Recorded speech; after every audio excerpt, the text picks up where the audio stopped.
तो फिल्म की शुरुआत होती है और हम एक लड़की को देखते हैं जो घर की छत के ऊपर चढ़कर सुसाइड करने की कोशिश कर रहा था। उसकी फ्रेंड उसे रोकती भी है पर वो किसी की नहीं सुनता और नीचे गिरकर उससे टाइम मारा जाता है। अब उसकी फ्रेंड कहते हुए घर के अंदर जाती है तो उसे एक मिरर पर लिखा हुआ दिखाई देता है कि अपने ऊपर एसिड डालो। वो लड़की रोते हुए अपने ऊपर एसिड डाल देती है और उसके चिल्लाते ही यहाँ से सीन कट हो जाता है। प्रेजेंट में हमें 8 दोस्तों के एक ग्रुप को दिखाया जाता है जो अभी इसी घर के अंदर आए थे, जिस घर के अंदर हमने पहले 2 मौत होती देखी थी। ये लोग यहाँ पर हैलोवीन पार्टी के लिए आए थे, लेकिन यहाँ पर इनका दोस्त इन्हें बताता है कि ये जगह सच में हॉन्टेड है। काफी सालों पहले की बात है, यहाँ पर 7 दोस्त आए थे और उन्होंने ट्रूथ और डेयर खेला था और इस गेम के अंदर वो सब के सब मारे गए थे। इस टाइम सभी लोगों को उसकी ये बातें मजाक लगती हैं और ये लोग यहाँ पर बैठकर ट्रूथ और डेयर खेलने का ही डिसाइड करते हैं। पहले तो ये गेम नॉर्मल ही चलती है, एक दूसरे को ये लोग छोटे मोटे टास्क देते हैं जो ये लोग पूरा भी कर देते हैं और आगे जाकर ये गेम टफ होने लगती है। जब एक लड़की से सवाल होता है कि क्या वो अपनी दोस्त को चीट कर रही है तो वो इस सवाल का जवाब देने से झिझकती है, पर सारे लोग उसे फोर्स करते हैं और बताती है कि सच में वो उसे चीट कर रही है। ऐसे ही उन लोगों के दरमियान में लड़ाई हो जाती है, पर उनके बाकी दोस्त उनका मूड कुछ ही मिनटों में ठीक करके वापस यहाँ ले आते हैं। अगली बारी आती है स्टीव की। वो डेयर चूज करता है और जैसे ही एक पर्ची निकालता है तो उस पर लिखा हुआ था कि अपना हाथ स्टोव पर रखना है, यानी जलते हुए चूल्हे पर रखना है। ये क्या मजाक था, वो अपने आप को तो चोट नहीं पहुंचा सकता था ना। वो अब ये वाला डेयर छोड़कर दूसरा पेपर उठाने की कोशिश करता है तो उस पर ये लिखा हुआ था कि उसे अपना डेयर पूरा करने के लिए सिर्फ 2 मिनट मिलेंगे। वो इस पेपर को फेंकता है और दूसरा निकालता है तो उस पर लिखा था कि उसे हर हाल में ये डेयर पूरा करना होगा। ऐसा लग रहा था कि किसी ने जानबूझकर ये सारे पेपर्स यहाँ से चेंज कर दिए हैं। गुस्से में टाइलर सारे पेजेस यहीं पर फेंक कर किचन में चला जाता है। वो फ्रिज से ड्रिंक निकाल ही रहा था कि पीछे हमें दिखाया गया कि स्टोव खुद ब खुद ऑन हो गया और यहाँ पर एक बेबी चेयर खुद ब खुद उसके करीब आने लगी। इस सारे सीन को देखकर वो बहुत ज्यादा डर गया था। इससे पहले कि वो कुछ सोच पाता या करता, वो चेयर उसकी टांगों पर हिट कर लेती है और अपने आप को बैलेंस करने के चक्कर में वो अपना हाथ जलते हुए स्टोव पर ही रख देता है। फौरन ही वो अपना हाथ उठाने की कोशिश करता है, लेकिन अब तो जैसे उस स्टोव ने ही उसके हाथ को पकड़ लिया था। जब तक उसका हाथ इतना नहीं जल जाता कि उसकी स्किन स्टोव से चिपक नहीं जाती, तब तक ना तो वो स्टोव बंद होता है और ना ही वो अपना हाथ स्टोव से उठा पाता है। टाइलर जोर जोर से चिल्लाता है। उसकी आवाज़ें सुनकर सारे दोस्त यहीं पर आ जाते हैं और उसकी ऐसी हालत देखकर सभी डर जाते हैं। पहले तो सबको लगा कि टाइलर अपना डेयर पूरा कर रहा है, पर टाइलर सबको बताता है कि मैंने ये जानबूझकर नहीं किया। यहाँ पर जो जो कुछ हुआ था उसने सब कुछ अपने दोस्तों को एक्सप्लेन किया था और इस तरह की डरावनी कहानी सुनकर ये सारे लोग बहुत ज्यादा डर जाते हैं। खैर ये सब अब टाइलर को लेकर जाते हैं और उसके हाथ पर दवाई भी लगाते हैं।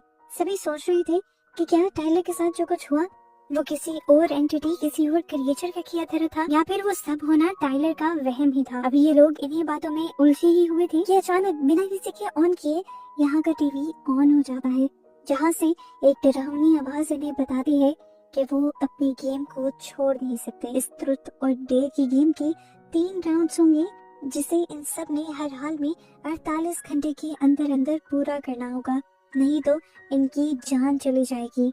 अभी ये लोग इसी सब चीजों को लेकर शौक ही थे कि अचानक पीछे डाइनिंग टेबल से उड़ता हुआ एक पेपर जैसे के पाँव में आकर गिर जाता है। वो उठाकर देखती है तो उस पर लिखा था कि उसे जाकर टाइलर की जली हुई स्किन जो चूल्हे पर चिपकी हुई थी उसे खाना होगा। वो ये नहीं करना चाहती थी। ऐसा डर पड़कर तो ये सब डर भी गए थे।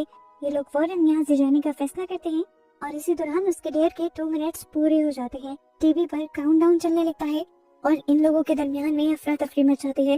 वो फौरन यहाँ से दरवाजा खोलकर भागने की कोशिश करते हैं, लेकिन इससे पहले कि वो लोग निकल पाते उनके हाथ से दरवाजे का हैंडल छूटकर खुद बंद हो जाता है और पीछे से इस घर के सारे खिड़कियां, दरवाजे, सारे रोशनदान, यहाँ तक कि बाहर जाने का छोटे से छोटा और बड़े से बड़ा रास्ता भी बंद हो जाता है। ये सब कुछ देखते हुए टाइलर समझ जाता है कि यहाँ पर जो कुछ भी हो रहा है वो किसी और एंटिटी के कहने पर हो रहा है। यहाँ जरूर कोई इवल पावर है जो चाहती है कि ये लोग इस गेम को पूरा करें, नहीं तो वो इनका बहुत बुरा अंजाम करेगा। यही सोचते हुए वो जैसे से कहता है कि तुम्हें अपना डेयर पूरा करना होगा अगर तुम चाहती हो कि हम सब यहाँ पर जिंदा रहें।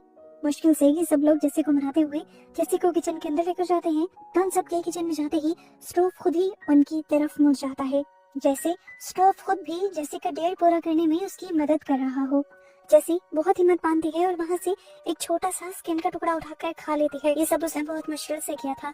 उन्हें लगा कि ढेर पूरा हो गया, लेकिन तभी यहाँ पर एक लैंडलाइन बजने लग जाती है। जैसे कि फ्रेंड जब फोन उठाती है तो फोन की दूसरी तरफ एक भयानक आवाज उसे बताती है कि जैसे को वहाँ पड़ी हुई सारी स्किन खानी होगी, ढेर तभी पूरा होगा। जैसे ही वो लड़की जैसे को ये सब बताती है तो यहाँ की लाइट्स उसी टाइम फ्लिकर करने लगती हैं। चीजें इस तरह हिलने लगती हैं जैसे यहाँ पर ज़लज़ला आ गया हो।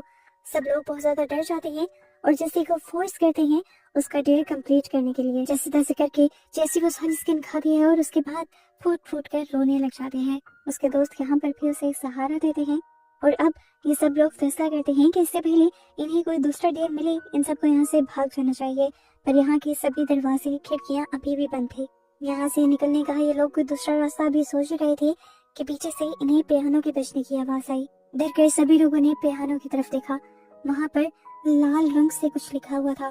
पास जाने पर पता चला कि उन्हें वार्निंग दी जा रही थी उनके राउंड को कंप्लीट करने की। अगला डेयर यहाँ पर टाइलर के बचपन के दोस्त के लिए था। उसे बिजली की तारों को पकड़ना था। डेयर के पड़ते ही यहाँ पर 2 बिजली की तारें नीचे लटकने लगती हैं, जिन देखकर वो लड़का बहुत ही ज्यादा डर जाता है। यहाँ टाइलर उसे समझाता है कि तुम्हें कुछ भी करके इसे पकड़ना होगा, नहीं तो हम सब मारे जाएंगे। तुम यकीन रखो, जैसे ही तुम इन तारों को टच करोगे हम तुम्हें बचा लेंगे। जैसे ही वो लड़का डरते हुए से ही उन तारों को पकड़ता है तो फौरन ही टाइलर एक ब्लैंकेट लेकर उसे बचाने के लिए चला जाता है और उसे करंट से छुड़वा देता है। लेकिन वो तारें हाई वोल्टेज थी। डेयर तो पूरा हो गया था, लेकिन उस लड़की को बहुत बुरा करंट लगा था।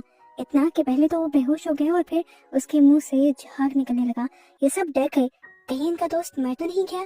पर किस्मत से कुछ ही देर में उस लड़की को होश आ गई। अब उसका दूसरा साथी डरा हुआ बोला, बहुत हो गया, हम और ये गेम नहीं खेलेंगे। उसके कहते ही उसके पास एक बड़े से क्लॉक का शीशा खुल जाता है और अब मिरर के पास खड़ा जो लड़का यहाँ से भागने की बातें कर रहा था, डेयर भी उसी के लिए था और था भी बहुत मुश्किल कि वो अपना घुटना तोड़ दे। ये पढ़कर सभी डर जाते हैं और तभी पीछे से किसी चीज के गिरने की आवाज आती है। देखने को मिलता है कि स्टेयर्स में से एक बेसबॉल बैट लुढ़कता हुआ आ रहा था और वही स्टेयर के पास 2 भी लिखा हुआ था, जिसे देखकर ये समझ गए कि डेयर को पूरा करने के लिए इनके पास सिर्फ 2 ही मिनट होंगे। सभी बहुत ज्यादा डरे हुए थे।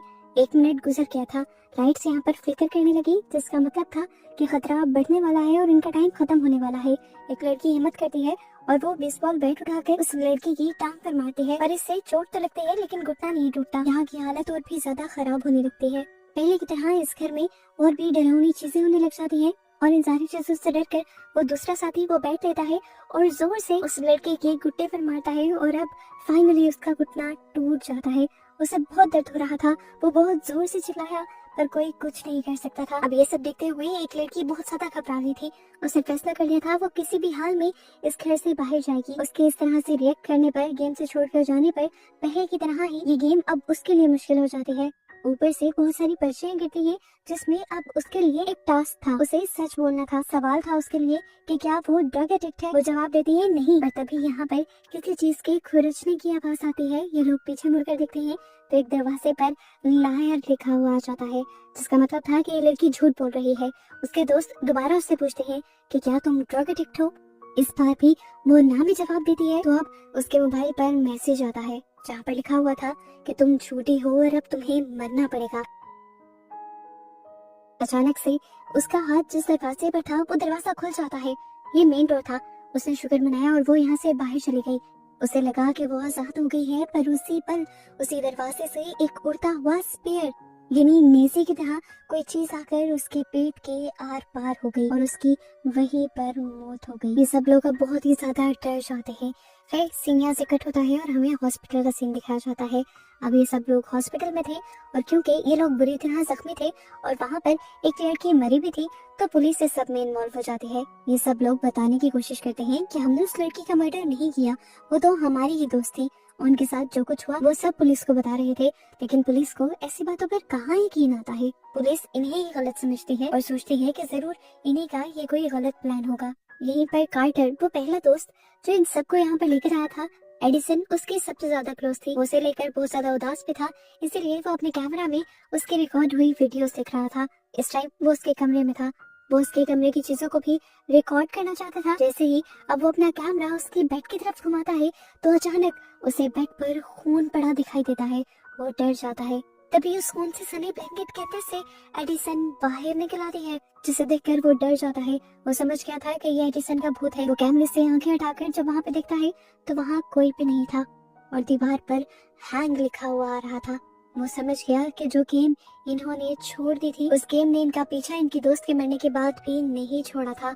और अब ये हैंग जो लिखा हुआ आ रहा था, ये असल में कार्टर के लिए एक डेयर था। अचानक से यहाँ की खिड़कियां दरवाजे बंद हो जाते हैं और कार्टर जोर जोर से दरवाजा बजाते हुए हेल्प हेल्प चिल्लाना शुरू करता है, पर ना तो कोई उसे सुन पाता और ना ही समझ पाता। अचानक से यहाँ पर फैन की जगह रस्सी लटक जाती है और एडिसन का भूत उस रस्सी को पकड़े हुए कार्टर को यहाँ बुलाने लगता है। जब वो उस रस्सी के पास नहीं जाता तो रस्सी खुद ही आगे बढ़ते हुए उसके गले के अंदर फंस जाती है और उसे यहाँ से लटका देती है। हम देखते हैं कि कार्टर का कैमरा खुद ब खुद ये सब रिकॉर्ड करने लगा था। साफ लग रहा था कि इस कैमरा के पीछे कोई है जो हमें नजर नहीं आ रहा, और वही ये वीडियो सब उसके सारे दोस्तों को भी सेंड कर देता है। जैसे ही उसके दोस्त ये वीडियो देखते हैं तो फौरन इस कमरे की तरफ भागते हैं। दरवाजा लॉक मिलने पर ये लोग बहुत ज्यादा नोक करते हैं, पर दरवाजा नहीं खुलता। ये लोग दरवाजा तोड़ने की भी कोशिश करते हैं, लेकिन दरवाजा तो जाकर तब टूटता है जब कार्टर की मौत हो जाती है। रूम की हालत देखकर ये सब लोग डर जाते हैं। अब इनकी नजर लैपटॉप पर पड़ती है जहाँ पर लिखा हुआ आ रहा था राउंड 2, यानी राउंड 1 इनका पूरा हो चुका था और अब राउंड 2 शुरू होने वाला था। इस सब को देखकर ये लोग डर जाते हैं। समझ तो इन्हें आ गया था कि इस गेम को किसी हाल में नहीं छोड़ सकते, इसीलिए अब एलेक्स इस घर पर और यहाँ पर रहने वालों पर रिसर्च शुरू करती है। उसे पता चलता है कि ये घर सच में हॉन्टेड है और यहाँ पर कई सालों पहले भी एक ऐसी ही गेम खेली गई थी, जिस गेम के नतीजे में एक पूरा ग्रुप मारा गया था सिवाय एक लड़की के जो आज भी जिंदा थी। ये असल में फिल्म के स्टार्ट में दिखाई जाने वाली वही लड़की थी जिसने एसिड से अपने आप को जला लिया था। ये लोग उसका घर ट्रेस करते हुए उसके घर जाते हैं और इससे उस गेम के बारे में पूछते हैं। वो लड़की भी यही बताती है कि तुम इस गेम से और इस गेम के शैतान से अपना पीछा नहीं छुड़वा सकते। तुम्हें इस गेम को पूरा करने के लिए एक दूसरे का साथ देना होगा, नहीं तो तुम सब मर जाओगे। और बेहतर है कि तुम इस गेम को उसी घर के अंदर पूरा करो, तब तुम्हारे इस गेम को जीतने के और ज्यादा लोगों के जिंदा बचने के ज्यादा चांसेस होंगे। उसकी बात मानते हुए ये लोग अब उस घर में वापस आ जाते हैं और यहाँ पे सबसे पहले ल्यूक को अपना डेयर मिल जाता है। वो जो मैगजीन पढ़ा था उसमें सारी चीजें मिल जाती हैं और वहाँ पर बस एक चीज लिखी हुई आ जाती है, रॉब गैस स्टेशन, यानी तुम गैस स्टेशन पर जाकर डकैती करोगे। उसके बेड पर अचानक से गन भी आ जाती है और वो बहुत ज्यादा घबरा जाता है। वो ये काम करने के लिए अकेला जाना चाहता था पर उसके दोस्त जबरदस्ती उसके साथ गई। वो ले तो गया, लेकिन रॉबरी करने से पहले उसने अपने दोस्त को कहा कि तुम यही गाड़ी में मेरा इंतजार करना। खुद वो गन लिए उस गैस स्टेशन के अंदर चला गया। अब गन दिखाते हुए वो जब यहाँ की ऑनर को ब्लैकमेल कर रहा था तो यहाँ की ऑनर डर कर उसे पैसे देने के बजाय खुद ही अपनी गन निकाल कर उसे शूट कर देती है और पहले ही गोली में वो बेचारा मारा जाता है। बाकी दोस्तों को जब ये खबर मिलती है तो सब लोग और भी ज्यादा डर जाते हैं और ये फैसला करते हैं कि अब ये लोग उसी हॉन्टेड हाउस के अंदर ही रहेंगे और वहीं रहकर अपने डेयर्स को पूरा करेंगे और एक दूसरे की मदद करते हुए अपने आप को बचाने की कोशिश करेंगे। घर में अब डेयर था टाइलर के लिए, उसे पॉइजन पीना था। अचानक ही वहाँ पर पॉइजन से भरा हुआ ग्लास भी आ जाता है और ये लोग इस पॉइजन से बचने के लिए एक छोटी सी तरकीब लगाते हैं। ये लोग टीम वर्क में काम करने का फैसला करते हैं और टाइलर की दोस्त कहते हैं कि ये पॉइजन हम सब शेयर करेंगे। सभी पॉइजन को पीने से पहले सोडा की कैंस पी लेते हैं, जिससे इनका स्टमक बहुत ज्यादा फुल हो जाता है और उसके बाद वो पॉइजन पीते हैं और फौरन ही वॉमिट कर देते हैं, जिनसे इनका डेयर भी पूरा हो जाता है और इनकी जान भी नहीं जाती। अगला डेयर अब मैडी के लिए आता है। उसे 2 दांत निकालने थे। उसके इस डेयर के मिलते ही यहाँ पर एक प्लास भी आ जाता है, जिसे देखकर वो घबरा जाती है। अब जैसे पहले उसने टाइलर का साथ दिया था, इस मर्तबा टाइलर उसका साथ देने का फैसला करता है और सबसे पहले वहाँ से प्लास उठाकर अपना दांत निकाल देता है, जिसके बाद हिम्मत करते हुए मैडी भी अपना दांत निकाल देती है और इस तरह ये डेयर भी पूरा हो जाता है। अगला डेयर एक दूसरी लड़की को मिलता है। उसे 3 मर्तबा अपने आप को शूट करना था। यहीं पर गन भी आ जाती है। वो लड़की डरते हुए गन उठाती है, लेकिन मैडी कहती है नहीं, हम इस डेयर को भी एक साथ पूरा करेंगे, एक एक करके हम लोग खुद को शूट करेंगे। सबसे पहले जिस लड़की का ये डेयर था वो ये पूरा करने की कोशिश करती है और अपने आप को शूट करती है, पर गोली नहीं चलती। इस तरह दूसरी बारी पर भी दूसरा साथी गोली से बच जाता है और तीसरी बारी आ जाती है मैडी की।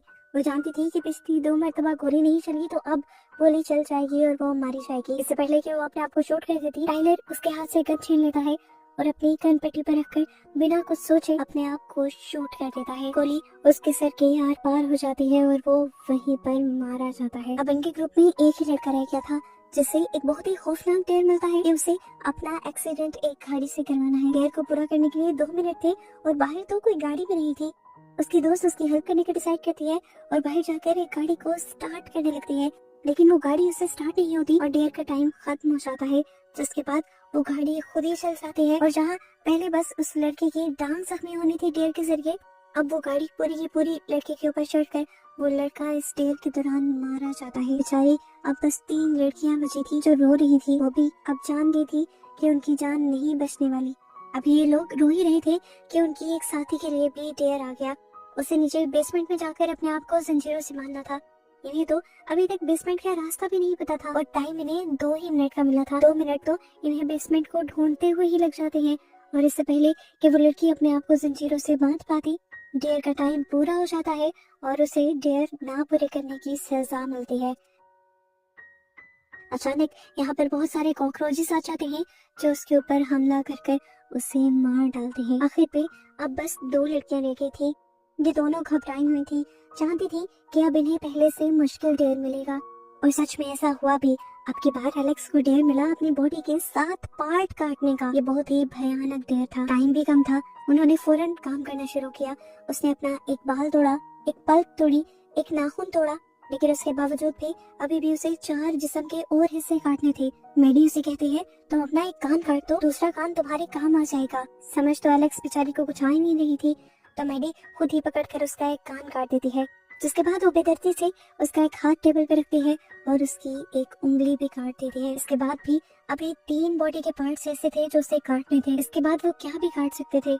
यहाँ पर मेडी अपनी भी कुर्बानी देने का डिसाइड करती है और अपनी दोस्त के लिए अपनी भी एक उंगली काट देती है और एक पाँव की उंगली भी। अब बस एक आखिरी जिस्म का हिस्सा बचा था। उसके लिए मेडी को कुछ समझ नहीं आती और वो अब एलेक्स का पाँव टेबल पर रखकर बेदर्दी से काट देती है और इस तरह इनका ये डेयर पूरा हो जाता है। जख्मी हालत में अब मेडी एलेक्स को उठाए हॉस्पिटल की तरफ बढ़ने वाली थी। उसे ये एहसास ही नहीं था कि अभी ये गेम खत्म नहीं हुई। उसे तो डेयर मिला ही नहीं था। कार चलाते हुए वो लगातार एलेक्स को हौसला दे रही थी।